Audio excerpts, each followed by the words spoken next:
la mayor de todas las guerras.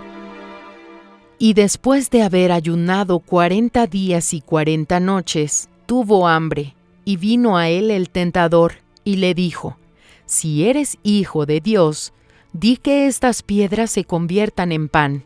Él respondió y dijo: Escrito está: No solo de pan vivirá el hombre, sino de toda palabra que sale de la boca de Dios. Mateo capítulo 4, versículos del 2 al 4. A cada propuesta del mal, Jesús contrarrestaba diciendo: Está escrito, completándolo con la palabra que destruía la palabra de duda. Por eso, Él tenía propiedad para decir que el hombre vivirá de la palabra que procede de la boca de Dios. Incluso hoy, el diablo sopla palabras de duda. A partir de allí, la lucha se desarrolla dentro de usted contra usted mismo. La palabra que debilita llega al fondo de su corazón. Allí está la mayor guerra de cada uno de nosotros.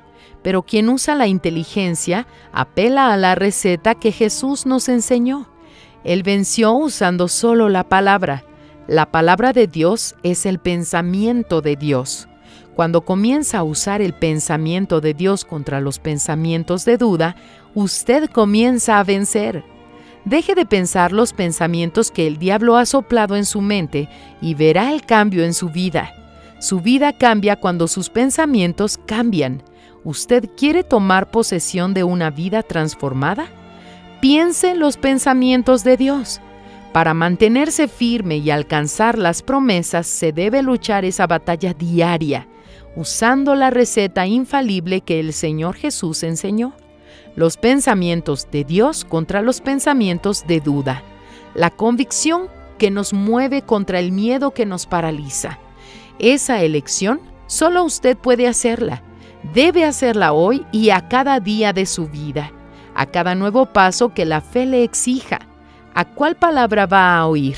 ¿A la voz de las tinieblas o a la voz de Dios? Use la receta que Jesús nos enseñó. Venza las dudas usando la palabra de Dios.